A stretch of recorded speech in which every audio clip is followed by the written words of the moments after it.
الله أكبر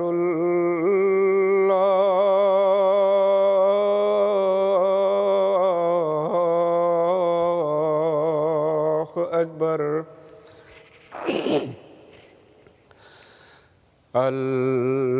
الله أكبر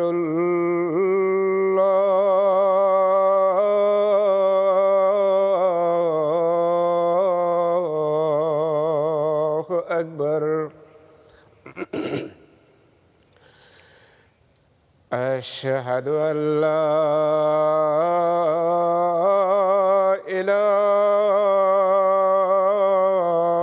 إله إلا الله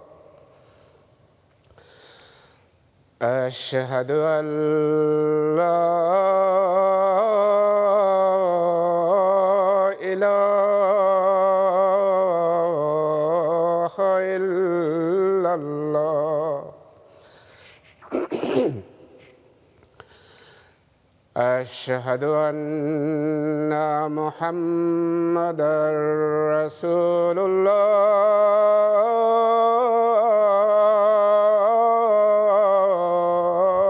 الله أشهد أن محمدًا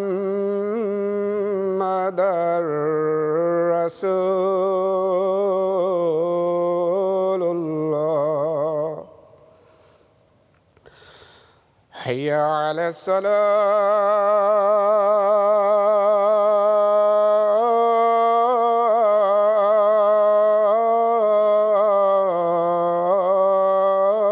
الصلاة حي على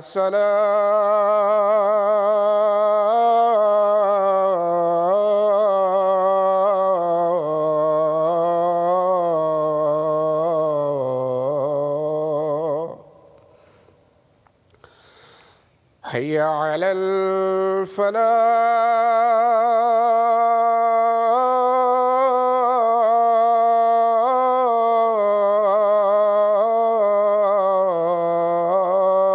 الفلاح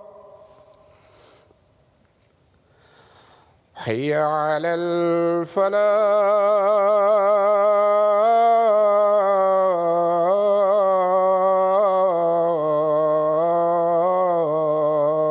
الفلاح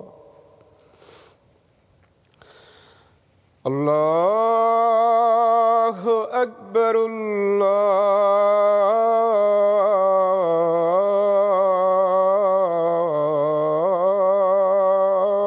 الله أكبر لا إله إلا الله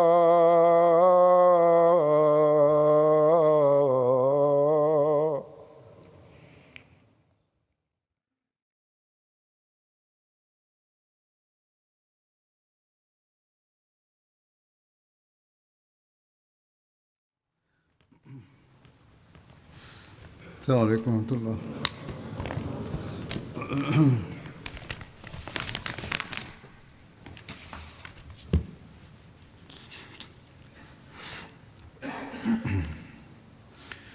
أشهد أن لا إله إلا الله وحده لا شريك له وأشهد أن محمدًا عبده ورسوله أما بعد فأعوذ بالله من الشيطان الرجيم بسم الله الرحمن الرحيم الحمد لله رب العالمين الرحمن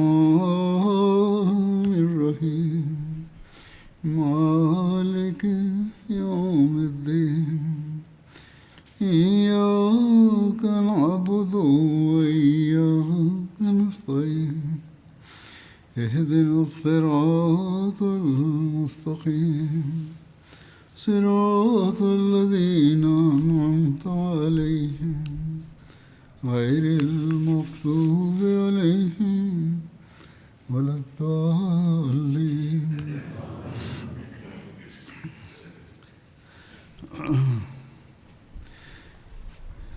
गुज़श्ता जुमे मैंने গত শুক্রবার 3 बड़े बुतों को আমি তিনটি বড় প্রতিমা ভাঙা সম্পর্কে बताया था। বলেছিলাম। इसकी मज़ीद तफसील यूँ बयान हुई এর বিশদ বিবরণ এভাবে উল্লেখ করা হয়েছে। একটি অভিযান ছিল হযরত সাদ বিন জায়েদ আশহালির নেতৃত্বে, था जो मना যা रमज़ान 8 অষ্টম হিজরির রমজান মাসে মানাত প্রতিমা ভাঙার জন্য প্রেরণ করা হয়েছিল মিনা অভিমুখে। रसूलुल्लाह सल्लल्लाहु अलैहि वसल्लम ने মহানবী সাল্লাল্লাহু আলাইহি ওয়াসাল্লাম 24 রমজানে হযরত সাদ বিন জায়েদ রাদিয়াল্লাহু তাআলা আনহুকে मनात बुत के মানাত প্রতিমা ভাঙার জন্য भेजा था। প্রেরণ করেছিলেন। के साहिल पर এটি লোহিত সাগরের উপকূলে কুদাইদের নিকটে মুসাল্লাল নামক স্থানে স্থাপন করা হয়েছিল।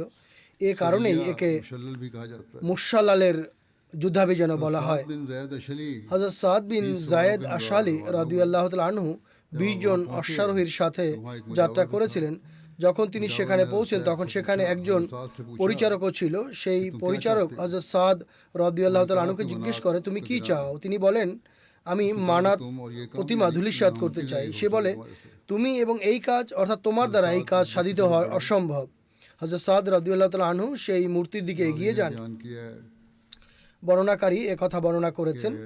ये पता नहीं हकीकत है या बहरहाल बाज़ আমরা জানি না এটি সত্য কিনা। কখনো কখনো রং চড়ানোর জন্য এমন কথা বর্ণনা করা হয়। সেই সময় একটি নগ্ন কালো এবং এলোমেলো চুলের মহিলা বাড়ি থেকে বেরিয়ে আসে আর পরিচারক মূর্তিকে বলে, হে মানাত, भेज তোমার ক্রোধ বর্ষণ করো। হযরত সাদ বিন আশালি कत्ल कर दिया उस তাকে অর্থাৎ সেই को कत्ल कर दिया। পাহারাদারকে বা পরিচারককে হত্যা করেন। अगर ये कत्ल की रिवायत सही है যদি এই হত্যার বর্ণনা সঠিক হয় তবে সম্ভবত সেই সেবক বা পাহারাদার মোকাবিলার চেষ্টা করেছিল এবং লড়াইয়ে নিহত হয়েছিল। শুধু অভিশাপ দেওয়ার কারণে হত্যা করা কখনো ইসলামী শিক্ষা নয়, আর এটি সঠিক বলেও মনে হয় না। आयत के भी खिलाफ है। बहरहाल অধিকন্তু তা মহানবী সাল্লাল্লাহু আলাইহি ওয়াসাল্লামের সার্বজনীন শিক্ষারও বিপরীত। যা হোক, এরপর তিনি এবং তার সঙ্গীরা প্রতিমার দিকে দৃষ্টি নিবদ্ধ করেন এবং তা ভেঙে ফেলেন। এরপর তিনি নিজের সঙ্গীদের সাথে নিয়ে মহানবী সাল্লাল্লাহু আলাইহি ওয়াসাল্লামের সমীপে উপস্থিত হন। ইবনে হিশাম লিখেছেন, मनात মহানবী সাল্লাল্লাহু আলাইহি ওয়াসাল্লাম মানাত প্রতিমা ধূলিসাৎ করার জন্য আবু সুফিয়ান বিন হারবকে পাঠিয়েছিলেন এবং একথাও বলা হয় এই কাজ হযরত আলী রাদিয়াল্লাহু তাআলা আনহু করেছিলেন। और इब्न তবে साद की रिवायत ওয়াকদি এবং ইবনে সাদের মতামত অনুযায়ী साद बिन ज़ैद হযরত সাদ বিন জায়েদ রাদিয়াল্লাহু তাআলা আনহু এটিকে ধূলিসাৎ করেছিলেন বা ভেঙে ফেলেছিলেন। এবং বাকি বর্ণনাও যদি ওয়াকদির হয় তবে হতে পারে তিনি কিছু বিষয় অতিরিক্ত যোগ করেছেন। खालिद बिन এরপর রয়েছে নাখলা অভিমুখে পরিচালিত হযরত খালিদ বিন ওয়ালিদ রাদিয়াল্লাহু তাআলা আনহুর যুদ্ধাভিযান।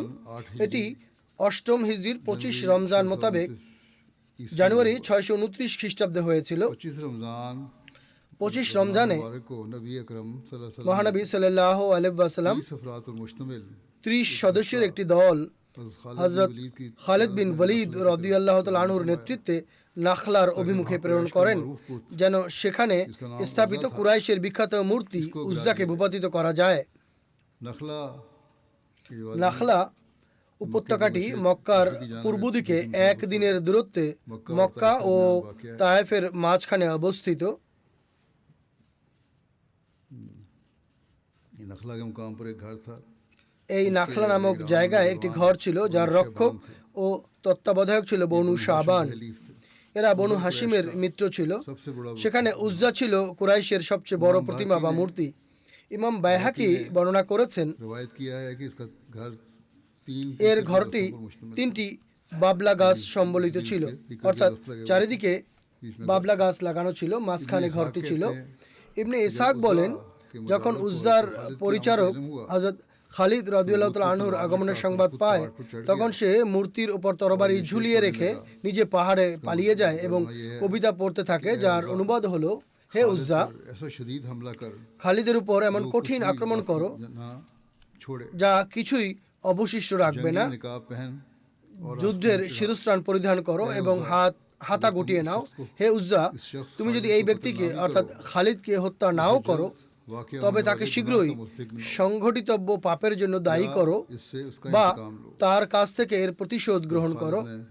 হযরত খালিদ রাদিয়াল্লাহু তাআলা আনহু নাখলায় পৌঁছেই বাবলা গাছগুলো কেটে ফেলেন এবং সেই ঘরটি ধ্বংস করে দেন যেখানে উজ্জা প্রতিমাটি স্থাপিত ছিল। এরপর মক্কায় ফিরে এসে মহানবী সাল্লাল্লাহু আলাইহি ওয়াসাল্লামের সমীপে রিপোর্ট উপস্থাপন করেন। তিনি সাল্লাল্লাহু আলাইহি ওয়াসাল্লাম জিজ্ঞেস করেন, তুমি কি সেখানে কোনো বিশেষ জিনিস দেখেছিলে? হযরত খালিদ রাদিয়াল্লাহু তাআলা আনহু না সূচক উত্তর দেন। তিনি সাল্লাল্লাহু আলাইহি ওয়াসাল্লাম বলেন, তাহলে তো তুমি উজ্জাকে ধ্বংস করনি, ফিরে যাও এবং তাকে সম্পূর্ণরূপে নিশ্চিহ্ন করে ফিরে আসো। এ আদেশ শুনতে পেরেই হযরত খালিদ রাদিয়াল্লাহু তাআলা আনহু আদেশ পালনার্থে সঙ্গে সঙ্গে ফিরে যান।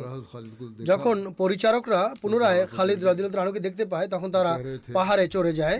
তারা বলছিল, হে উজ্জা, একে ধ্বংস করে দাও। সেই মন্দির থেকে এলোমেলো চুলের এক কৃষ্ণকায় মহিলা বের হয়ে আসে। সেখানে হয়তো তারা কোনো মহিলাকে রেখেছিল এবং হযরত খালিদ রাদিয়াল্লাহু তাআলা আনহু তখন এই কবিতার পংক্তি পাঠ করছিলেন, হে উজ্জা। হুজুর বলছেন কবিতাটি আরবিতে ছিল, আর তা হলো, ইয়া উজ্জা কুফরানাকা লা সুবহানাক ইন্নী রাআইতুল্লাহ কাদ আহানাক, অর্থাৎ হে উজ্জা, আমি তোকে অস্বীকার করি, তোর পবিত্রতা বর্ণনা করি না, আমি দেখেছি আল্লাহ তোকে অপমানিত লাঞ্ছিত করেছেন। এরপর তিনি ফিরে গিয়ে মহানবী সাল্লাল্লাহু আলাইহি ওয়াসাল্লামের সমীপে এই ঘটনা বর্ণনা করেন। তখন মহানবী সাল্লাল্লাহু আলাইহি ওয়াসাল্লাম বলেন, নাম তিলকাল উজ্জা ওয়াকাদ ইয়া ইসত আনতুবাদা বিবালাদিকুম আবাদা, হ্যাঁ, এ সেই উজ্জা যে তোমাদের শহরে তার উপাসনা হবার বিষয়ে নিরাশ হয়ে গেছে। এরপর রয়েছে আমর বিন আস রাদিয়াল্লাহু তাআলা আনহুর যুদ্ধাভিযান, যেটি সুয়ার উদ্দেশ্যে পরিচালিত হয়েছিল। এটিও 8ম হিজরি রমজান মাসে পরিচালিত হয়েছিল। উজ্জা প্রতিমা ধূলিসাৎ করার পরপরই মহানবী সাল্লাল্লাহু আলাইহি ওয়াসাল্লাম হযরত আমর বিন আস রাদিয়াল্লাহু তাআলা আনহুকে সুয়া প্রতিমা ধূলিসাৎ করার জন্য প্রেরণ করেছিলেন। তার সাথে কয়েকজন সঙ্গীও ছিলেন, কিন্তু তাদের সংখ্যা উল্লেখ করা হয়নি বা তাদের সংখ্যার উল্লেখ পাওয়া যায় না। সুয়া ছিল মদিনা থেকে পশ্চিম দিকে সমুদ্রের উপকূলে রুহাত নামক স্থানে বনু হুজাইলের মূর্তি, এবং এই স্থানটি মক্কা থেকে 3 মাইল দূরত্বে অবস্থিত। এই মূর্তির আকৃতি ছিল একজন নারীর এবং লোকেরা একে সম্মান প্রদর্শনের পাশাপাশি এর প্রদক্ষিণও করত, এর তওয়াফও করত। এর তত্ত্বাবধায়ক ছিল বনু লাহিয়ান, যারা হুজাইলেরই একটি শাখা গোত্র ছিল। পবিত্র কোরআনে কিছু প্রতিমার নাম উল্লেখ করা হয়েছে, সেখানে এই মূর্তির উল্লেখ রয়েছে, যেমন সূরা নূহে রয়েছে, ওয়াকালু লা তাযারুন্না আলিহাতাকুম ওয়ালা তাযারুন্না ওয়াদ্দা ওয়ালা সুওয়া ওয়ালা ইয়াগুসা ওয়া ইয়াউকা ওয়া নাসরা।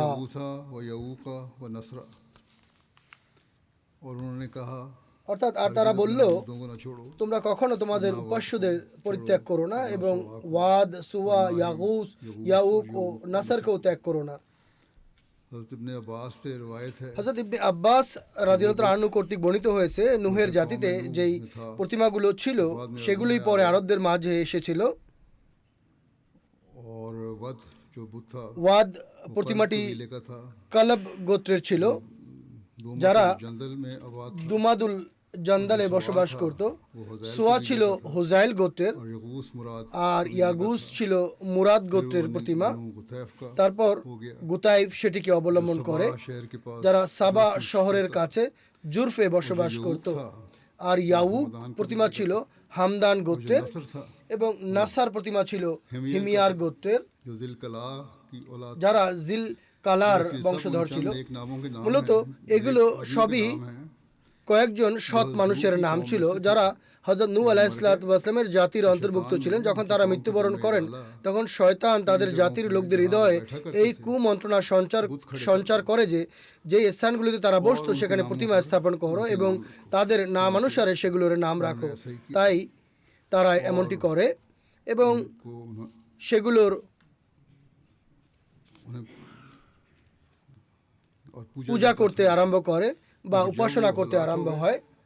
অর্থাৎ সেই লোকদের উপাসনা করা হতো না, কিন্তু যখন তারা মৃত্যুবরণ করে बात ना रही तो उनको এবং মূল তত্ত্ব বা সত্য হারিয়ে যায়, তখন সেই প্রতিমাগুলোর উপাসনা শুরু হয় বা তাদের নামে নমুনা বানিয়ে সেগুলোর পূজা করতে আরম্ভ করা হয়। रुहात के আমর বিন আস রাদিয়াল্লাহু আনহু রুহাত নামক স্থানে সুয়ার কাছে পৌঁছলে সেখানে তিনি आपने তার পরিচালককে দেখতে পান। के हुक्म से তিনি তাকে বলেন তিনি আল্লাহ রসুল সাল্লাল্লাহু আলাইহি ওয়াসাল্লামের আদেশে এই প্রতিমা ভাঙতে এসেছেন। दिया সে উত্তরে বলে, তুমি কখনো এটি ভাঙতে সক্ষম হবে না। তিনি কারণ জিজ্ঞেস করলে সে উত্তর দেয়, कि तुम बहरहाल रोक তোমাকে যে কোনো উপায়ে আটকে দেওয়া হবে, বাধা দেওয়া হবে। सुन सकता है और তিনি রাদিয়াল্লাহু আনহু বলেন, তোমাদের জন্য আক্ষেপ, এটি কি শুনতে পায় নাকি দেখতে পায়? এরপর তিনি সামনে এগিয়ে গিয়ে সেটি ভেঙে ফেলেন এবং নিজের সাথীদেরকে সেটির সাথে নির্মিত ঘরটিও ভেঙে ফেলার আদেশ দেন, उन्होंने उसे আর তারা সেটি ভেঙে ফেলে। फिर आपने इस मुजावर से पूछा এরপর তিনি রাদিয়াল্লাহু আনহু সেটির সেবায়েতকে জিজ্ঞেস করেন, দেখলে তো? সে তার নিজ উপাস্যের এই দশা দেখে তৎক্ষণাৎ বলে, আমি আল্লাহর আনুগত্য স্বীকার করছি এবং ইসলাম গ্রহণ इस করছি। हवाले से भी इस बात की এভাবে तस्दीक होती है এই সত্যের সত্যায়ন হয় যে পূর্বে খাদেম কিংবা কোনো ব্যক্তিকে হত্যা করা সংক্রান্ত যে কাহিনী বর্ণিত হয়েছে তা অসম্ভব বলে প্রতীয়মান হয়, অসম্ভব মনে হয়। হযরত খালিদ বিন ওয়ালিদ রাদিয়াল্লাহু আনহুর অভিযান পরিচালিত হয় বনু জাজিমা অভিমুখে। এটি 8ম হিজরি সনের শাওয়াল মাসের ঘটনা।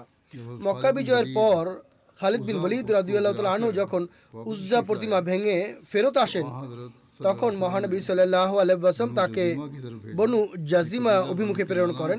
এটি বনু কেনানা গোত্রের শাখা ছিল, যারা মক্কার ইয়ালামলামের নিকটে বসবাস করত।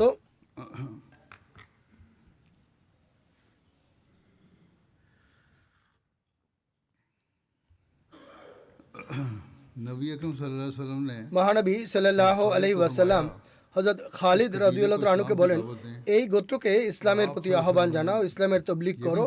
আর মহানবী সাল্লাল্লাহু আলাইহি ওয়াসাল্লাম এই কথাও বলেন, তাদের সাথে যুদ্ধ করো না বা যুদ্ধ করবে না। उसूली इरशाद हमेशा से था এটি সর্বদাই মহানবী সাল্লাল্লাহু আলাইহি ওয়াসাল্লামের নীতিগত নির্দেশনা ছিল, সর্বদা স্মরণ রাখতে হবে যে যুদ্ধ করা যাবে না। হযরত খালিদ বিন ওয়ালিদ রাদিয়াল্লাহু আনহু মুহাজির, আনসার এবং বনু সুলাইম গোত্রের 350 জন সদস্য সহ যাত্রা করেন। হযরত वहाँ पहुंचे খালিদ বিন ওয়ালিদ রাদিয়াল্লাহু আনহু যখন সেখানে পৌঁছান, তখন তিনি দেখেন মানুষ এমনভাবে সশস্ত্র যেন তারা আক্রমণ করবে। लोगों से कहा হযরত খালিদ বিন ওয়ালিদ রাদিয়াল্লাহু আনহু তাদেরকে বলেন, অস্ত্র সমর্পণ করো। तो इस्लाम कबूल कर चुके हैं। মানুষ ইসলাম গ্রহণ করে নিয়েছে। খালিদ রাদিয়াল্লাহু আনহুর এই কথা শুনে তাদের মাঝ থেকে হাজদাম নামের এক ব্যক্তি দণ্ডায়মান হয় এবং নিজের জাতিকে সম্বোধন করে বলে, जजीमा হে বনু জাজিমা, रखना অস্ত্র সমর্পণ করো না। এ হলো খালিদ। অস্ত্র সমর্পণের পর তোমাদেরকে গ্রেফতার কিংবা মৃত্যুর সম্মুখীন হতে হবে, এ কারণে আমি অস্ত্র সমর্পণ করব না। फिर बाकी लोगों ने তখন অন্যরা হাজদামকে বুঝায়, क्यों तुम हमारा खून তুমি কেন আমাদের হত্যা করাতে উঠে পড়ে লেগেছো? और অস্ত্র लोग সমর্পণ समझाते করো। रहे, यहाँ तक লোকজন তাকে বুঝাতে থাকে এবং এক পর্যায়ে তার কাছ থেকে অস্ত্র কেড়ে নেয়। অস্ত্র সমর্পণ করার পর তাদেরকে আটক করা হয়েছিল বলে বর্ণনায় পাওয়া যায়। আর প্রত্যেক মুসলমানকে 1-2 করে বন্দী প্রদান করা হয় এবং পুরো রাত তারা বন্দী অবস্থায় থাকে। যেহেতু তারা অস্ত্র ধারণ করেছিল আর তাদের উদ্দেশ্য পরিষ্কার ছিল না, তাই হয়তো তাদের বন্দী করা হয়েছিল। যাই হোক, এক রেওয়ায়ত অনুযায়ী যখন হযরত খালিদ রাদিয়াল্লাহু আনহু সেখানে পৌঁছান আর তাদেরকে ইসলামের দাওয়াত দেন, তখন তারা বলে, আসলাম না, আমরা ইসলাম গ্রহণ করলাম। यहाँ उन्होंने असलम না, कहने की बजाय ये তারা कहना शुरू किया আসলাম না বলার পরিবর্তে এই কথা বলতে আরম্ভ করে कि सबाना सबाना সাবানা সাবানা, दीन छोड़ दिया অর্থাৎ আমরা ধর্ম পরিত্যাগ করলাম, আমরা আমাদের ধর্ম ছেড়ে দিলাম। তখন হযরত খালিদ রাদিয়াল্লাহু তাআলা আনহু नहीं हुई कि ये तो ভুল मुसलमान বুঝেন नहीं যে এরা তো মুসলমান নয়। इनको कत्ल का এই फतवा কারণে दिया, তিনি তাদের বিরুদ্ধে মৃত্যুদণ্ডাদেশ জারি করেন। तवील पेश की जाती है। এই ব্যাখ্যা প্রদান করা হয়ে ने থাকে। बयान किया ইবনে সাদ বর্ণনা করেন, पहुंचे হযরত খালিদ রাদিয়াল্লাহু তাআলা আনহু যখন তাদের কাছে পৌঁছেন তখন তিনি লোকদেরকে জিজ্ঞেস করেন, তোমরা কোন ধর্মের অনুসারী? তারা উত্তর দেয়, আমরা মুসলমান, আমরা নামাজ পড়ি ইত্যাদি ইত্যাদি। হযরত খালিদ রাদিয়াল্লাহু তাআলা আনহু জিজ্ঞেস করেন, তাহলে তোমরা অস্ত্র কেন ধারণ করেছো? তারা বলে, আমাদের ও আরবের একটি গোত্রের মাঝে শত্রুতা রয়েছে, আমাদের আশঙ্কা ছিল আপনারা সম্ভবত সেই শত্রুপক্ষ, এই কারণে আমরা অস্ত্র ধারণ করেছি। মনে হয় এটি দেখে হযরত খালিদ রাদিয়াল্লাহু তাআলা আনহু সতর্ক হয়ে যান এবং তার হৃদয়ে তাদের বিষয়ে সন্দেহ সৃষ্টি হয়, অর্থাৎ তার এই সিদ্ধান্তের কোনো যৌক্তিকতা যদি খোঁজা হয় তাহলে এটি হতে পারে। যা হোক, রিওয়ায়াত থেকে জানা যায় এই বন্দীরা নামাজ পড়তো এবং মুসলমান মনে হতো, কিন্তু খুব সম্ভব তাদের মাঝে এমন বন্দীও ছিল যারা হাজদামের মতো এবং তার সমমনা ছিল, অর্থাৎ যারা বিদ্রোহ প্রদর্শন করছিল। আর হযরত খালিদ রাদিয়াল্লাহু তাআলা আনহু তাদের পক্ষ থেকে আশ্বস্ত হতে পারছিলেন না। আর তাদের মাঝে কতিপয়ের সাবানা সাবানা, অর্থাৎ আমরা ধর্ম পরিত্যাগ করেছি, আমরা ধর্ম পরিত্যাগ করেছি বলাটা হযরত খালিদ রাদিয়াল্লাহু তাআলা আনহুকে সতর্ক করে দেয়। তাই তিনি রাদিয়াল্লাহু তাআলা আনহু এক রাতের শেষ প্রহরে এই ফতোয়া প্রদান করেন যে এই যুদ্ধবন্দীদের হত্যা করাই যথার্থ মনে হচ্ছে। এর ফলে কতিপয় মুসলমান তাদের যুদ্ধবন্দীদের হত্যা করেন, কিন্তু মুহাজির ও আনসারের দল যারা পুরনো মুসলমান ছিলেন তারা খালিদ রাদিয়াল্লাহু তাআলা আনহুর এই সিদ্ধান্তে সহমত পোষণ করেননি আর নিজেদের বন্দীদের হত্যা করেননি। আনসারের নেতা আবু উসাইদ সাঈদী হযরত খালিদ বিন ওয়ালিদ রাদিয়াল্লাহু তাআলা আনহুর কাছে যান এবং তাকে বলেন, এরা মুসলমান, এদেরকে হত্যা করা সমীচীন নয়। হযরত আব্দুল্লাহ বিন উমর রাদিয়াল্লাহু তাআলা আনহু, হযরত আবু হুযায়ফার মুক্তকিদাস হযরত সালেম রাদিয়াল্লাহু তাআলা আনহু হযরত খালিদের সিদ্ধান্তের প্রতি সহমত পোষণ করেননি আর নিজেদের অন্যান্য সাথীদেরকেও স্বীয় বন্দীদের হত্যা করতে বারণ করেন। এই সেই বন্দীদের মধ্য থেকে এক মুক্তিপ্রাপ্ত বন্দী মদিনায় এসে মহানবী সাল্লাল্লাহু আলাইহি ওয়াসাল্লাম এর সমীপে সার্বিক অবস্থা বর্ণনা করলে তিনি সাল্লাল্লাহু আলাইহি জিজ্ঞাসা করেন, খালিদের কথায় কেউ কি দ্বিমত পোষণ করেনি, তাকে বাধা দেয়নি? সে নিবেদন করে, গৌর বর্ণের মাঝারি আকৃতির একজন ব্যক্তি আর দীর্ঘকায় এক ব্যক্তি ছিলেন, এরা দুভয় খালিদের সাথে কথা বলছিলেন। একজন কিছুটা প্রতিবাদী কণ্ঠেও কথা বলেছিলেন। হযরত ওমর রাদিয়াল্লাহু তাআলা আনহু তখন সেই বৈঠকে উপস্থিত ছিলেন।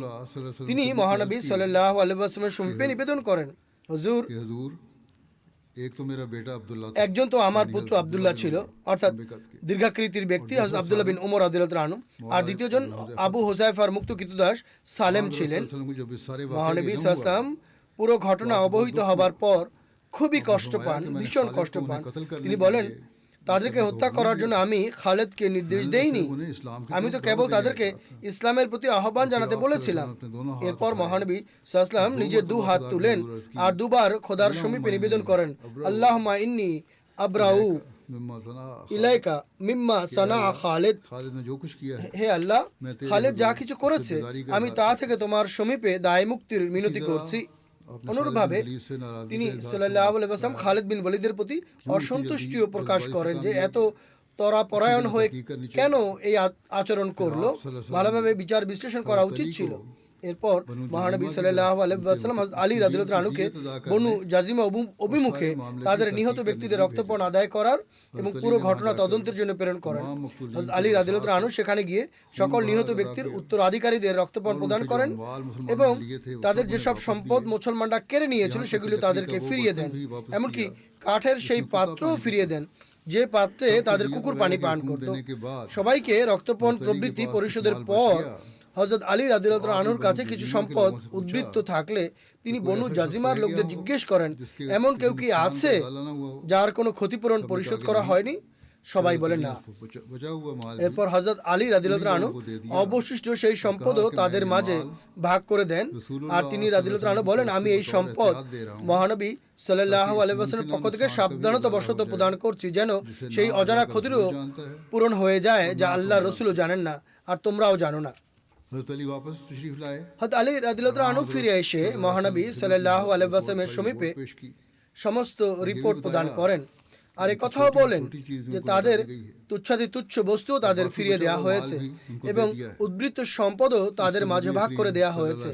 তখন মহানবী সাল্লাল্লাহু আলাইহি ওয়াসাল্লাম অত্যন্ত আনন্দিত হন আর হযরত আলী রাদিয়াল্লাহু আনহুকে বলেন, আসাবতা ওয়া আহসানতা, অর্থাৎ তুমি সঠিক আর খুবই ভালো কাজ করেছো। এই ঘটনার পূর্বে মহানবী সাল্লাল্লাহু আলাইহি ওয়াসাল্লাম একটি স্বপ্নও দেখেছিলেন, যা সিরাত ইবনে হিশামে উল্লেখ আছে। মহানবী সাল্লাল্লাহু আলাইহি ওয়াসাল্লাম বলেন, আমি একটি স্বপ্ন দেখেছি যে আমি হ্যাস, খেজুর, পনির ও ঘি দিয়ে তৈরি এক প্রকার খাদ্য, এই খাবার থেকে এক লোকমা মুখে নিলে এর স্বাদ খুবই চমৎকার লাগে, কিন্তু আমি যখন তা গলাধঃকরণ করি তখন এর কিছু অংশ আমার গলায় আটকে যায়। এরপর হযরত আলী রাদিয়াল্লাহু আনহু হাত ঢুকিয়ে তা বের করে নিয়ে আসে।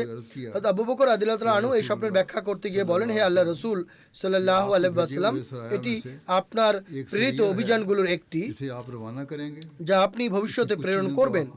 এর কিছু দিক আপনার পছন্দ হবে এবং এর কিছু দিক আপনার জন্য অপছন্দনীয় হবে।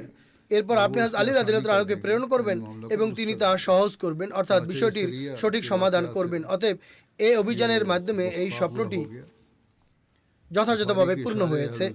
বুখারীর একজন ভাষ্যকার হযরত সৈয়দ জাইনুল আবেদিন ওয়ালিউল্লাহ শাহ সাহেব, যিনি জামাতের একজন সুপরিচিত বুজুর্গ, তিনি বুখারী শরীফের ভাষ্য গ্রন্থ লিখেছেন। এই পুরো ঘটনা ও বর্ণনাসমূহ বিশ্লেষণ করতে গিয়ে লিখেছেন, তাবাকাত ইবনে সাদ এবং সিরাত ইবনে হিশাম উভয় গ্রন্থে এই অভিযানের উল্লেখ রয়েছে। অর্থাৎ মক্কা বিজয়ের পর মহানবী সাল্লাল্লাহু আলাইহি ওয়াসাল্লাম বিভিন্ন অঞ্চলে সেনাদল প্রেরণ করেছিলেন, যেন বিভিন্ন গোত্র ইসলাম সম্পর্কে কতটা আগ্রহ রাখে তা অনুধাবন করা যায় বা বোঝা যায়। ইসলামের প্রতি আগ্রহ বুঝতে জোরপূর্বক ধর্মান্তরিত করতে নয়। সুতরাং মহানবী সাল্লাল্লাহু আলাইহি ওয়াসাল্লাম এই উদ্দেশ্যে হযরত খালিদ বিন ওয়ালিদ রাদিয়াল্লাহু আনহুকে বনু জাজিমা অভিমুখে প্রেরণ করেছিলেন। তাবাকাত ইবনে সাদে স্পষ্টভাবে এই শব্দগুলো উল্লেখ আছে, বাসাহু ইলা বানি জাজিমাতে দায়ান ইলাল ইসলামে ওয়ালাম ইয়াবআসু মুকাতিলা। অর্থাৎ মহানবী সাল্লাল্লাহু আলাইহি ওয়াসাল্লাম 350 জন মুহাজির এবং আনসার সমন্বয়ে হযরত খালিদ বিন ওয়ালিদ রাদিয়াল্লাহু আনহুকে 8ম হিজরির শাওয়াল মাসে বনু কেনানার গোত্র বনু জাজিমার অভিমুখে প্রেরণ করেছিলেন, যা মক্কার নিকটবর্তী ইয়ালামলাম অঞ্চলে বসবাসরত ছিল। তাদেরকে সেখানে যুদ্ধ করার জন্য নয়, বরং ইসলামের বাণী প্রচারের উদ্দেশ্যে প্রেরণ করেছিলেন। এই গোত্রটি ইসলামের প্রতি অনুরাগী ছিল। এই অভিযান ইয়াউমুল কুমায়সা নামেও পরিচিত। কুমায়সা অর্থ হলো ঝর্ণা থেকে উদ্গত পানি। এটি মক্কার নিকটবর্তী এক মরুভূমি অঞ্চল ছিল, যেখানে বনু জাজিমা গোত্র বসবাস করত। এই রওয়ায়াতের রাবি হচ্ছে হযরত আব্দুল্লাহ বিন ওমর, স্বয়ং এই অভিযানে উপস্থিত ছিলেন। তার বর্ণনাটি সংক্ষিপ্ত। ইবনে ইসহাক এই ঘটনার বিশদ বিবরণ দিয়েছেন। এ থেকে বোঝা যায় বনু জাজিমার একটি নির্দিষ্ট অংশ ইসলাম গ্রহণে অস্বীকৃতি জানায়, এছাড়া অধিকাংশই মুসলমান হয়ে গিয়েছিল। ইসলামের অস্বীকারীরা সশস্ত্র যুদ্ধ আরম্ভ করে, যে কারণে হযরত খালিদ বিন ওয়ালিদ রাদিয়াল্লাহু আনহু তাদের মোকাবিলা করেন এবং পরাজয় বরণের পর তাদেরকে বন্দী করা হয়। তাদের মাঝে কতক নিজেদের অবরুদ্ধ দেখে সাবানা বলে ইসলাম গ্রহণের বহিঃপ্রকাশ ঘটিয়েছিল। সাবানা শব্দের অর্থ আমরা সাবি হয়ে গেছি, অর্থাৎ নিজের ধর্ম পরিবর্তন করে ফেলেছে। মহানবী সাল্লাল্লাহু আলাইহি ওয়াসাল্লামকে মক্কায় ব্যঙ্গ করে সাবি নামে ডাকা হতো, আর মানুষের মাঝে এই শব্দের প্রতি এভাবে ঘৃণা সৃষ্টি করা হতো যে তিনি সাল্লাল্লাহু আলাইহি ওয়াসাল্লাম নিজের ধর্ম পরিবর্তন করেছেন। যা হোক, লড়াইকারীরা দ্ব্যর্থহীনভাবে এবং স্বতঃস্ফূর্তভাবে জেনে শুনে ইসলাম গ্রহণের ঘোষণা দেয়নি, বরং তারা সাবানা শব্দ ব্যবহার করতে আরম্ভ করেছিল। এই শব্দাবলীর মাধ্যমে তারা নিজেদেরকে মৃত্যুর হাত থেকে বাঁচাতে চেয়েছিল, কিন্তু বাঁচাতে পারেনি। হযরত আব্দুল্লাহ বিন ওমর রাদিয়াল্লাহু আনহু বর্ণনা করেন, তিনি হযরত খালিদ বিন ওয়ালিদ রাদিয়াল্লাহু আনহুর নির্দেশে নিজের বন্দীদের হত্যা করেননি। তিনি যখন মহানবী সাল্লাল্লাহু আলাইহি ওয়াসাল্লামের নিকট এই ঘটনার উল্লেখ করেন, তখন তিনি সাল্লাল্লাহু আলাইহি ওয়াসাল্লাম হাত তুলেন এবং খালিদ বিন ওয়ালিদ রাদিয়াল্লাহু আনহুর প্রতি বীতশ্রদ্ধতা বা অসন্তুষ্টি প্রকাশ করেন। ইবনে ইসহাক এবং ইবনে সাদের বর্ণনা মতে ইসলামী সৈন্যদের মাঝে বনু সুলাইম এবং মুদলিজ গোত্রের কিছু যোদ্ধাও ছিলেন, যারা বনু জাজিমার মতো বনু কিনানার শাখা ছিল। আর পূর্বের কোনো এক যুদ্ধে বনু জাজিমাকে ক্ষতিগ্রস্ত করেছিল তারা। বনু জাজিমা যখন বনু সুলাইম এবং মুদলিজকে ইসলামী সৈন্যবাহিনীর সাথে দেখতে পায়, তখন তারা তাদের সাথে যুদ্ধ করার জন্য অস্ত্র ধারণ করেছিল। হযরত খালিদ রাদিয়াল্লাহু আনহু তাদেরকে বলেন, লোকেরা মুসলমান হয়ে গেছে, তারপরও এই যুদ্ধ কেন? অস্ত্র সমর্পণ করো। অর্থাৎ পূর্বে যেমনটি বর্ণিত হয়েছে, হাসদাম নামক এক নেতা তাদেরকে পরামর্শ দিয়েছিল অস্ত্র সমর্পণ করবে না, অন্যথায় নিহত ও বন্দী হবে। জাতির অন্য লোকেরা তাকে বাধা দেয় এবং বলে, তুমি রক্তপাত কেন ঘটাচ্ছ? লোকেরা তো মুসলমান হয়ে গেছে। ইবনে হিশামের রিওয়ায়াত থেকে বোঝা যায়, বনু কেনানার গোত্রগুলোর মধ্যে কিছু রক্তপাতের প্রতিশোধ নেবার প্রশ্নও ছিল, যার কারণে তারা লড়াই করেছে, মৃত্যুবরণ করেছে এবং বন্দীও হয়েছে। মনে হয় বনু সুলাইমের যোদ্ধারা হযরত খালিদ বিন ওয়ালিদ রাদিয়াল্লাহু আনহুর ফতোয়ার উপর ভিত্তি করে নিজেদের কতিপয় বন্দীকে তাদের পূর্বের অপরাধের কারণে আর তাদের ইসলাম গ্রহণের ঘোষণাকে কপটতা গণ্য করে। কিন্তু মুহাজির এবং আনসার হযরত খালিদ রাদিয়াল্লাহু আনহুর এই নির্দেশ মান্য করেননি এবং নিজেদের বন্দীদেরকে উপরে বর্ণিত ইসলাম গ্রহণের ঘোষণা অনুযায়ী মুক্ত করে দেন, স্বাধীন করে দেন। তারা তাদেরকে হত্যা করার পরিবর্তে মুক্ত করে দিয়েছিলেন। মহানবী সাল্লাল্লাহু আলাইহি ওয়াসাল্লামের নির্দেশনা সুস্পষ্ট। হযরত আব্দুল্লাহ বিন উমর রাদিয়াল্লাহু আনহু কর্তৃক বর্ণিত রিওয়ায়াত থেকেও এই কথা সুস্পষ্ট হয় যে বন্দীদের হত্যার বিষয়টি হযরত খালিদ বিন ওয়ালিদের কোনো নির্দেশ ছিল না, বরং তার একটি ফতোয়া ছিল, যার সাথে বেশিরভাগ সাহাবী সহমত পোষণ করেননি। যদি সেটি নির্দেশ হতো তাহলে সবাই তা মেনে নিতেন আর কেউ তার সাথে মতবিরোধ করতেন না। কিন্তু ফতোয়া দেবার ক্ষেত্রে হযরত খালিদ রাদিয়াল্লাহু আনহুর কোনো ক্ষেত্রে ভুল হয়েছে এবং মহানবী সাল্লাল্লাহু আলাইহি ওয়াসাল্লাম হযরত খালিদের উল্লেখিত এই ভুলের কারণে অনেক বেশি কষ্ট পেয়েছে। আর মহানবী সাল্লাল্লাহু আলাইহি ওয়াসাল্লাম এই ভুল সংশোধনের জন্য হযরত আলী রাদিয়াল্লাহু আনহুকে প্রেরণ করেন, যিনি সেখানে গিয়ে একটি বাচ্চার রক্তপান প্রদান করেন, এমনকি যাদের কোনো কুকুরও মারা গিয়েছে তাদের সেই কুকুরগুলোর রক্তপান প্রদান করেছেন। সিরাত ইবনে হিশামে এই কথা লেখা আছে। এছাড়া তাদেরকে তাদের প্রাপ্য রক্তপানের চেয়ে অধিক অর্থ প্রদান করেন। ইমাম বাকের হযরত আলী রাদিয়াল্লাহু আনহুর মাধ্যমে প্রদানকৃত ক্ষতিপূরণের উল্লেখ করে বলেন, হযরত খালিদ রাদিয়াল্লাহু আনহু তাদেরকে হত্যা এবং বন্দী করতে আরম্ভ করেন। এর অর্থ এটি নয় যে তিনি তাদের আত্মসমর্পণের পরেও তাদেরকে হত্যা করেছেন। ইবনে সাদ এর সম্পর্কে যেসব রিওয়ায়াত উদ্ধৃত করেছেন সেগুলোর মধ্যে একটি রিওয়ায়াত ইবনে ইসাকের বরাতে হযরত ইবনে আবি হাদরাত আসলামী, তিনি এই সেনাদলের মধ্যে অন্তর্ভুক্ত ছিলেন এই অভিযানে। ইবনে সাদের বর্ণনা থেকে সুস্পষ্ট হয় যে কত ব্যক্তি যুদ্ধ করেছে। আর এটিও বর্ণিত হয়েছে, বনু জাজিমার অস্ত্রে সুসজ্জিত দেখে খালিদ রাদিয়াল্লাহু আনহু তাদেরকে জিজ্ঞেস করেন, মা বালুস সিলাহে আলাইকুম, তোমরা অস্ত্র ধারণ করে রেখেছো কেন? কারণ কি? তারা বলে, আমাদের মাঝে এবং কতক আরব গোত্রের মাঝে পুরনো শত্রুতা রয়েছে, সুতরাং আমরা এ বিষয়ে ভীত ত্রস্ত ছিলাম যে তোমরাই হয়তো সেই লোক, আর এই কারণেই আমরা অস্ত্র ধারণ করেছি। হযরত খালিদ রাদিয়াল্লাহু আনহু তাদেরকে বন্দী করার আদেশ দেন, তাদের হাত বেঁধে তাদেরকে নিজের সঙ্গীদের মাঝে ভাগ করে দেন, বন্টন করে দেন। ইমাম ইবনে হাজার এই উদ্ধৃতি উপস্থাপন করেছেন বা এর বরাত দিয়ে লেখেন, লড়াইকারীরা লড়াইয়ের পর নিজেরা আত্মসমর্পণ করে। ইমাম বুখারীর বর্ণনা সংক্ষিপ্ত, আর কিতাবুল মাগাজির বর্ণনায় যে ঘটনা বর্ণিত হয়েছে সেগুলোতে পরিষ্কার কোনো যোগসূত্র দেখা যায় না। যা হোক, সংক্ষিপ্তভাবে এটি জানা যায় যে লড়াই এই তবলিগি অভিযানে সংগঠিত হয়েছিল তাতে অজ্ঞতার যুগের কোন রক্তক্ষয়ী যুদ্ধের কারণ বিদ্যমান ছিল। শুধুমাত্র সাবানা শব্দটির ক্ষেত্রে মতবিরোধের জের ধরে কতক বন্দীকে হত্যা করার বিষয়টি অযৌক্তিক মনে হয়, বিশেষ করে যেখানে মুহাজির এবং আনসার প্রকাশ্যভাবে উপরোক্ত ফতোয়ার বিরোধী ছিলেন। খাত্তাবী বলেন, মহানবী সাল্লাল্লাহু আলাইহি ওয়াসাল্লামের বাক্য, আল্লাহুম্মা ইন্নী আবরাউ ইলাইকা মিম্মা সানা খালিদ, এর থেকে সুস্পষ্ট হয় যে তিনি সাল্লাল্লাহু আলাইহি ওয়াসাল্লাম হযরত খালিদের সিদ্ধান্তের ক্ষেত্রে ত্বরাপরণতা এবং সাবানা শব্দটির ক্ষেত্রে বিচার বিশ্লেষণ না করাকে অপছন্দ করেন। হযরত খালিদ রাদিয়াল্লাহু আনহু উচিত ছিল সাবানা শব্দটি দিয়ে তারা কি বোঝাতে চেয়েছে তা ভালোভাবে যাচাই বাছাই করা। এবং বাকের বর্ণনা করেন, মহানবী সাল্লাল্লাহু আলাইহি ওয়াসাল্লাম হযরত আলী রাদিয়াল্লাহু আনহুকে ডেকে পাঠান এবং তাকে উদ্দেশ্য করে বলেন, তিনি যেন সেই লোকদের কাছে যান এবং অজ্ঞতার বিষয়গুলোকে নিজের পদতলে পিষ্ট করে দেন। কাজেই তিনি সেখানে যান এবং প্রত্যেকের রক্তপণ প্রদান করেন। এই বর্ণনা থেকে এই বিষয়টি স্পষ্ট হয় যে সত্যি কোনো পুরনো হিংসা বিদ্বেষ ও প্রতিশোধ এই লড়াইয়ের পেছনে কাজ করেছে। যেভাবে তিনি সাল্লাম বলেছেন, অতীতের কথাগুলোকে মুছে দাও। তিনি সাল্লাম বুঝতে পেরেছিলেন যে পুরনো কোনো বিদ্বেষ তাদের হৃদয়ে ছিল আর সেটি যুদ্ধ বা লড়াইয়ের কারণ হয়েছিল। মহানবী সাল্লাম যখন কোনো অভিযান প্রেরণ করতেন তখন তাদের এই কথাই বলতেন যে যুদ্ধ করার ক্ষেত্রে যেন তাড়াহুড়ো করা না হয়, বরং ধীরতা ও নম্রতা প্রদর্শন করা হয় আর প্রতিদ্বন্দ্বিতার পূর্বে তাদেরকে যেন ইসলামের দিকে আহ্বান জানানো হয়। এর বিধিবিধান সুস্পষ্টভাবে তুলে ধরা হয় যেন সত্য তাদের সামনে স্পষ্ট হয়ে যায়। আর যেখান থেকে আজানের ধ্বনি শোনা যাবে সেখানে যেন আক্রমণ করা না হয়। উপরোক্ত ঘটনায় স্বয়ং বনু জাজিমা গোত্রের পক্ষ থেকে ইসলাম গ্রহণের সংবাদ পাঠানো হয়েছিল, যার প্রেক্ষিতে উপরোক্ত অভিযান সুস্পষ্টভাবে এই কারণে প্রেরণ করা হয় যে এর উদ্দেশ্য ছিল ইসলামের দিকে আহ্বান জানানো, যুদ্ধ করা নয়।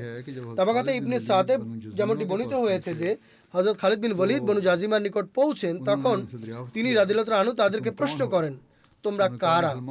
তারা বলে, আমরা মুসলমান, আমরা নামাজ পড়ি এবং মহানবী সাল্লাল্লাহু আলাইহি ওয়াসাল্লামকে সত্যবাদী হিসেবে মান্য করি, নিজেদের আঙ্গিনায় মসজিদ বানিয়েছি আর তাতে আমরা আজান দেই।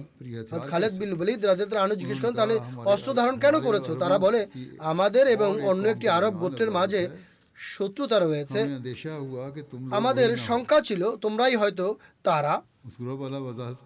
উপরোক্ত ব্যাখ্যার পর তাদের সাথে কোনোভাবেই যুদ্ধ করা বৈধ ছিল না, সঙ্গত ছিল না। মনে হয় ইয়ালামলামের এক পাশে বসবাসের কারণে পূর্ববর্তী শত্রুতার স্ফুলিঙ্গ প্রজ্বলিত হয়, যার কারণে একটি দলের সাথে যুদ্ধের পরিস্থিতি দেখা দিয়েছিল।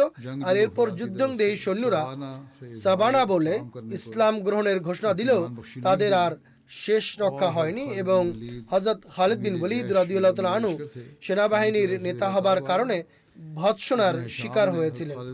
ইবনে হিশাম হযরত খালিদ বিন ওয়ালিদ ও হযরত আব্দুর রহমান বিন আওফের মতবিরোধ ও পরস্পর অসন্তুষ্টির উল্লেখ করেছেন, যা তখন দুইজনের মাঝে সংগঠিত হয়েছিল। হযরত আব্দুর রহমান বিন আওফ রাদিয়াল্লাহু তাআলা তাকে বলেন, আমিলতা বিআমরিল জাহিলিয়াতে ফিল ইসলাম, অর্থাৎ আপনি ইসলামে অজ্ঞতার ন্যায় কাজ করেছেন।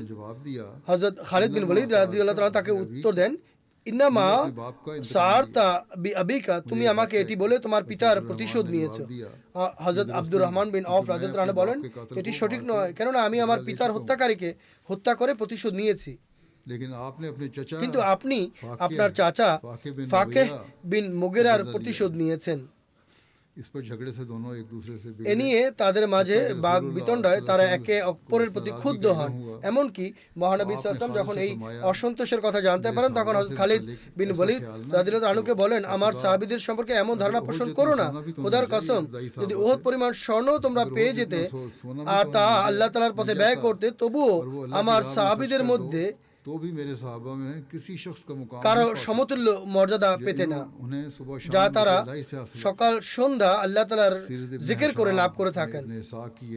সিরাত ইবনে হিশামে ইবনে ইসাকের এই বর্ণনাও পাওয়া যায়, আর সেখানে বর্ণিত হয়েছে Fakih bin Mughira Makhzumi, Awf bin Abd Awf Zuhri এবং আফফান বিন আবিল আস ইয়েমেন অভিমুখে ব্যবসায়িক কাজে গিয়েছিলেন আর ফিরতি পথে ইয়েমেনে মৃত্যুবরণকারী এক জাজিমি ব্যক্তির সম্পদ তার উত্তরাধিকারীদের দেবার জন্য নিয়ে আসেন। বনু জাজিমা গোত্রের এক ব্যক্তি খালিদ বিন হিশামের সাথে প্রতিমধ্যে তাদের সাক্ষাৎ হয়, আর যে জাজিমা গোত্রের সেই ব্যক্তির মৃত্যু সংবাদ জানতে পারে তখন সে বলে সেই এই সম্পদের উত্তরাধিকারী। তারা উপরোক্ত সম্পদ দিতে অস্বীকৃতি জানালে তাদের মধ্যে লড়াই হয়, আর লড়াই অফ বিন আবদে অফ ও ফাকে বিন মুগিরা দুজনই মৃত্যুবরণ করেন, বাণীহত হন এবং আফফান বিন আবিল আস ও তার ছেলে উসমান বেঁচে যান, আর তারা ফাকে বিন মুগিরা এবং অফ বিন আবদে অফের সম্পদ নিয়ে নেন। অতঃপর আব্দুর রহমান বিন অফ সুযোগ বুঝে খালিদ বিন হিশামকে হত্যা করে নিজের পিতা অফকে হত্যার প্রতিশোধ গ্রহণ করেন। কুরাইশও এই ঘটনার কারণে ক্রোধান্বিত ছিল এবং বনু জাজিমা গোত্রের উপর আক্রমণ করে নিজেদের নিহতদের ও সম্পদের ক্ষতির প্রতিশোধ নিতে চাচ্ছিল।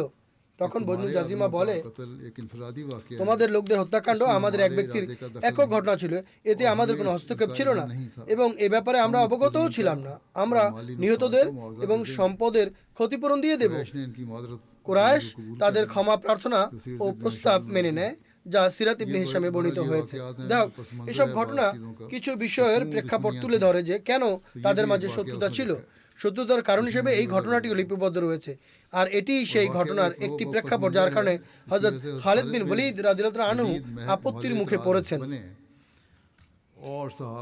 এবং সাহাবীরাও এ কারণেই হযরত খালিদ রাদিয়াল্লাহু আনহুর সিদ্ধান্তে সহমত হতে পারেননি বা সন্তুষ্ট হতে পারেননি। যা হোক,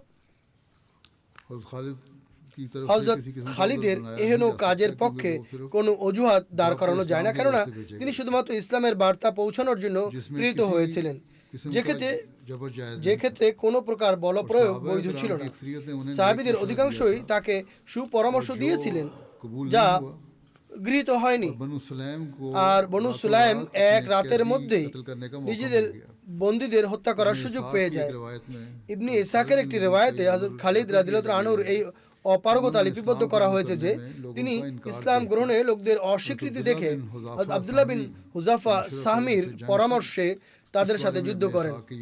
এই বিষয়ে ইবনে ইসহাকের বর্ণিত শব্দগুলো হলো, কিছু লোক যারা হযরত খালিদ বিন ওয়ালিদ রাদিয়াল্লাহু আনহুকে এই হত্যাকাণ্ডে নির্দোষ সাব্যস্ত করেন, তাদের বর্ণনা হলো আব্দুল্লাহ বিন হুযাফা সাহমি তাকে বলেছিলেন যদি তারা ইসলাম থেকে বিরত থাকে তাহলে মহানবী সাল্লাল্লাহু আলাইহি ওয়াসাল্লাম তোমাকে তাদের হত্যা করার নির্দেশ দিয়েছিলেন।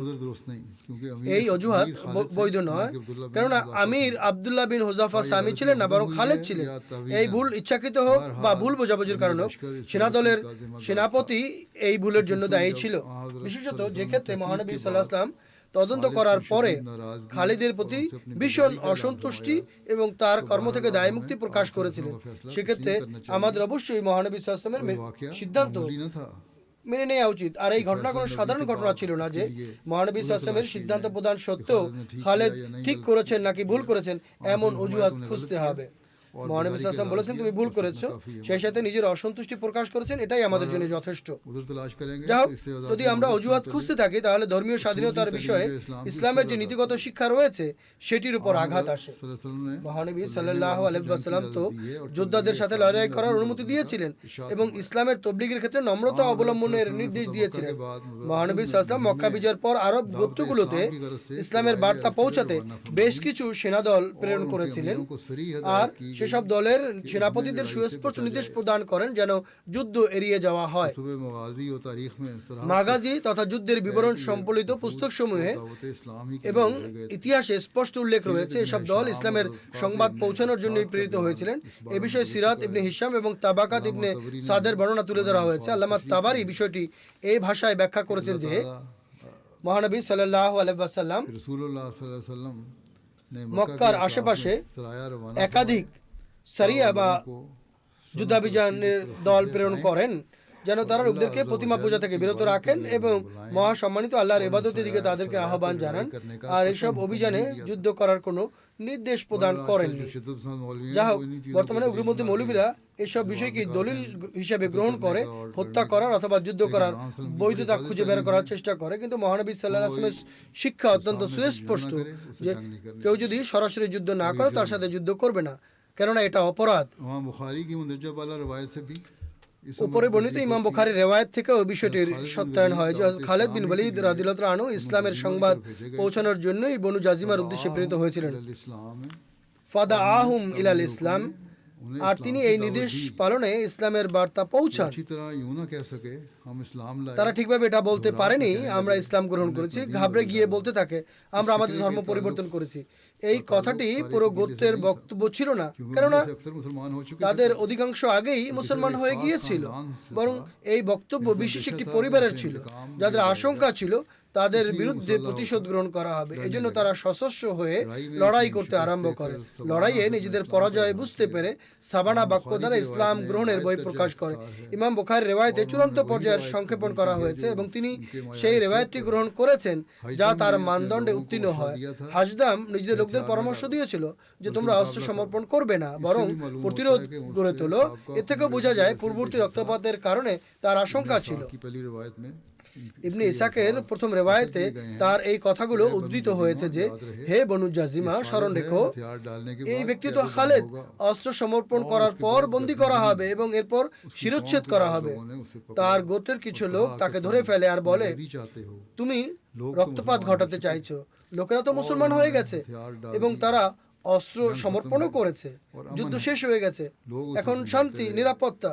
লোকেরা তাকে বুঝাতে থাকে আর তার কাছ থেকে অস্ত্র কেড়ে নেয়। হযরত খালিদ রাদিয়াল্লাহু তাআলা আনহুর নির্দেশে বাকিরাও অস্ত্র সমর্পণ করে বা অস্ত্র ফেলে দেয়। সিরাত ইবনে হিশামে এভাবে ঘটনাটি বর্ণিত হয়েছে। এই বিবরণ থেকে এটি স্পষ্ট হয় যে হাজদামের আশঙ্কা অমূলক ছিল না। মনে হয় সাহাবীরা এই গোত্রের নব মুসলমানদের ইসলাম শেখানোর উদ্দেশ্যে সেখানে কিছুদিন অবস্থান করেছিলেন, যেমনটি রিওয়ায়েতে বিদ্যমান। হাত্তা ইজা কানা ইয়াউমুন আমারা খালিদুন বাক্য দ্বারা প্রকাশ পায়। আর সেখানে অবস্থানকালে একটি অপ্রীতিকর পরিস্থিতি দেখা দিয়েছিল, যার দরুন গোত্রের কিছু লোকের সাথে যুদ্ধ হয় এবং তারা পরাজিত হয়ে বন্দী বা আটক হয়। বন্দীদের যখন মুজাহিদের হাতে সুপর্দ করা হয় তখন সম্ভবত কিছু ব্যক্তি অতীতের বিদ্বেষ মেটানোর সুযোগ পেয়ে যায় এবং তাদের হত্যা করে। ইবনে হিশাম এ বিষয়ে ইব্রাহিম বিন জাফর মাহমুদির সূত্রে মহানবী সাল্লাল্লাহু আলাইহি ওয়াসাল্লামের স্বপ্ন এবং হযরত আবু বকর রাদিয়াল্লাহু তাআলা আনহুর স্বপ্নের ব্যাখ্যার উল্লেখ করেছেন, যা আমি পূর্বে উল্লেখ করেছি। স্বপ্নে তিনি সাল্লাল্লাহু আলাইহি ওয়াসাল্লাম খেজুর, ছাতু এবং ঘি মিশ্রিত একটি খাবার থেকে কয়েক গ্রাস খেয়েছিলেন, যা খুবই সুস্বাদু ছিল, কিন্তু শেষের এক গ্রাস গলায় আটকে যায়। তখন হযরত আলী রাদিয়াল্লাহু তাআলা আনহু হাত দিয়ে তা বের করেন। আবু বকর রাদিয়াল্লাহু তাআলা আনহু ব্যাখ্যা করতে গিয়ে বলেন এর সম্পর্ক একটি তবলিগি দলের সাথে, আর তিনি পরামর্শ দেন খালিদের ভুলের সংশোধন করার জন্য যেন হযরত আলী রাদিয়াল্লাহু তাআলা আনহুকে প্রেরণ করা হয়। এই স্বপ্ন থেকেও বোঝা যায় এই ঘটনার সম্পর্ক ছিল জাজিমা গোত্রের একটি সীমিত অংশের এবং নির্দিষ্ট কিছু বন্দীর সাথে। এমনটি নয় যে শুধুমাত্র সাবানা বলার কারণে সকল বন্দীকে হত্যা করা হয়েছিল, এমনটি নয়। প্রকৃতপক্ষে এরা ইসলাম গ্রহণ করেনি, আর পূর্ববর্তী প্রতিশোধের ভয় ও আতঙ্ক তাদের মনে এতটাই প্রকট ছিল যে তারা আত্মরক্ষার জন্য যুদ্ধ করতে আরম্ভ করে বা লড়াই শুরু করে। তারা হযরত খালিদের বাহিনীতে থাকা সুলাইম বিন মনসুর এবং মুদলিজ বিন মুররা গোত্রের কিছু লোকের ব্যাপারে প্রতিশোধ নেবার আশঙ্কা করছিল, আর সুলাইম গোত্রের লোকেরাই তাদের বন্দীদের রাতের বেলা হত্যা করে নিজেদের প্রতিশোধ নিয়েছিল। মুহাজিরিন ও আনসারের কেউ নিজ বন্দীদের হত্যা করেননি, বরং তাদের মুক্ত করে দিয়ে মহানবী সাল্লাল্লাহু আলাইহি ওয়াসাল্লামের নির্দেশ এবং তার উত্তম আদর্শের প্রতি উত্তম আদর্শের উপর আমল করেছে। হযরত ওয়ালিউল্লাহ শাহ সাহেব বুখারীর ভাষ্য গ্রন্থে গভীর এবং জ্ঞানগর্ভ নোট সংযোজন করেছেন। তিনি লেখেন, এটি থেকে সুস্পষ্টভাবে প্রতীয়মান হয় যে হযরত খালিদ বিন ওয়ালিদের কোনো খারাপ উদ্দেশ্য ছিল না। এটি তার পক্ষ থেকে একটি সিদ্ধান্তগত ভুল ছিল, ব্যাখ্যাগত ভুল ছিল, এবং তিনি তাড়াহুড়ো করে একটি ভুল সিদ্ধান্ত নিয়েছিলেন। আর পরবর্তীতে যে পরিস্থিতি সৃষ্টি হয়েছিল, সেনাপতি হিসেবে এর দায়ভার তারই উপর বর্তায়। এই কারণে মহানবী সাল্লাল্লাহু আলাইহি ওয়াসাল্লাম হযরত খালিদ রাদিয়াল্লাহু আনহুর প্রতি অসন্তুষ্ট হয়েছিলেন এবং আল্লাহ তাআলার নিকট নিজের দায় মুক্ততাও প্রকাশ করেছিলেন। কিন্তু মহানবী সাল্লাল্লাহু আলাইহি ওয়াসাল্লাম যখন পুরো ঘটনা তদন্ত করেন তখন এটিই প্রমাণ হয় যে কোনো ভুল বোঝাবুঝির কারণে এই হত্যাকাণ্ড সংঘটিত হয়েছে। এ কারণেই মহানবী সাল্লাল্লাহু আলাইহি ওয়াসাল্লাম কিসাসের তথা প্রতিশোধের পরিবর্তে রক্তপাত প্রদানের সিদ্ধান্ত গ্রহণ করেন। হযরত খালিদ বিন ওয়ালিদ রাদিয়াল্লাহু আনহুর অনুরোধ এবং ভুল স্বীকার করে ক্ষমা প্রার্থনার পর মহানবী সাল্লাল্লাহু আলাইহি ওয়াসাল্লাম তাকে শুধু ক্ষমাই করেননি, এ কথা বলা যে তাকে শাস্তি দিয়েছিলেন, বদদোয়া করেছিলেন, তার প্রতি ভীষণ অসন্তুষ্ট ছিলেন এমন নয়। শাহ সাহেব লিখেছেন তিনি সাল্লাল্লাহু আলাইহি ওয়াসাল্লাম তাকে ক্ষমা করে দিয়েছিলেন, বরং কয়েকদিনের মধ্যেই হুনাইনের যুদ্ধের জন্য প্রস্তুতকৃত সৈন্যবাহিনীর অগ্রবর্তী দল ও অশ্বারোহী দলের সেনাপতি হিসেবেও হযরত খালিদ বিন রাদিয়াল্লাহু তাআলা আনহুকে নিযুক্ত করেছিলেন। যদি এতই অসন্তুষ্ট থাকতো তাহলে অন্য আরেকটি দলের নেতা নিযুক্ত করতেন না, কিন্তু তিনি সাসম তাকে নেতা নিযুক্ত করেছিলেন। এছাড়া আরও দুটি যুদ্ধাভিযানের সংক্ষিপ্ত বিবরণ পাওয়া যায়। সারিয়া ইয়ালামলাম, মহানবী সাসম হযরত হিশাম বিন আস রাদিয়াল্লাহু তাআলা আনহুর নেতৃত্বে 200 সদস্যের একটি দল মক্কার দক্ষিণ পূর্বে অবস্থিত ইয়ালামলামের অভিমুখে প্রেরণ করেছিলেন, যা মক্কা ও তায়েফের মাঝামাঝি 2 রাতের দূরত্বে অবস্থিত। সারিয়া উরানা, এটি আরাফাতের সামনে অবস্থিত একটি উপত্যকা। বর্ণনা করা হয় যে মহানবী সাল্লাল্লাহু আলাইহি ওয়াসাল্লাম হযরত খালিদ বিন সাইদ বিন আস রাদিয়াল্লাহু তাআলা আনহুকে 300 সদস্যের একটি বাহিনীর নেতা নিযুক্ত করে সেদিকে প্রেরণ করেছিলেন। যাই হোক, এই দুটি যুদ্ধাভিযানের বর্ণনা মোহাম্মদ বিন উমর ওয়াকদি করেছেন। অন্য কোনো প্রসিদ্ধ গ্রন্থে বা সিরাত প্রণেতা এটি উল্লেখ করেনি, তাই এটি সঠিক কিনা তা নিয়ে সন্দেহ রয়েছে। আর এ সম্পর্কে কোনো বিস্তারিত তথ্য পাওয়া যায় না। তবে একজন জীবনী গ্রন্থ লেখক লিখেছেন, আমাদের জানা মতে কোনো ইতিহাসবিদ এই সামরিক দলের কার্যক্রমের বিস্তারিত বর্ণনা প্রদান করেননি। উরানা পর্যন্ত যার নেতৃত্ব দিয়েছিলেন খালিদ বিন সাইদ বিন আস রাদিয়াল্লাহু আনহু। তবে এতে কোনো দ্বিমত নেই যে তাকে হুজাইল গোত্রের অভিমুখে প্রেরণ করা হয়েছিল, যারা উরানা নামক স্থানে বসবাস করত। যাও, এইসব ঘটনা থেকে মহানবী সাল্লাল্লাহু আলাইহি ওয়াসাল্লামের জীবন আদর্শ সম্পর্কে স্পষ্টভাবে জানা যায় যে তিনি কোথাও কঠোরতা প্রদর্শন করেননি। আর এই অপবাদ যা ইসলামের শত্রুরা উপস্থাপন করে থাকে যে তিনি যুদ্ধে মানুষকে নির্বিচারে হত্যা করাতেন, তা সম্পূর্ণ মিথ্যা। বরং যেখানে ভুলবশত কিছু ঘটে গেছে সেখানেও তিনি চরম অসন্তুষ্টি প্রকাশ করেছেন। মহানবী সাল্লাল্লাহু আলাইহি ওয়াসাল্লামের অবশিষ্ট গাজওয়া বা সারিয়ার বর্ণনা আগামীতে করা হবে ইনশাআল্লাহ।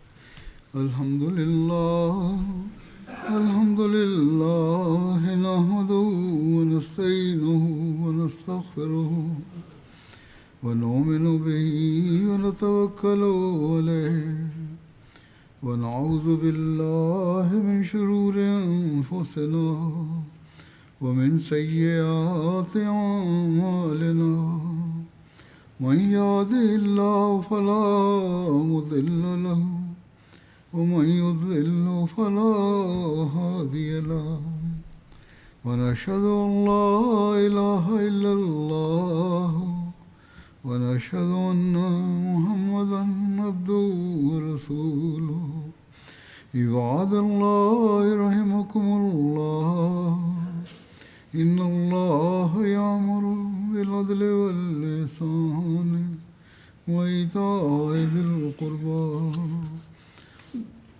وينهى عن الفحشاء والمنكر والبغي يعظكم لعلكم تذكرون اذكروا الله يذكركم وادعوه يستجب لكم ولذكر الله أكبر.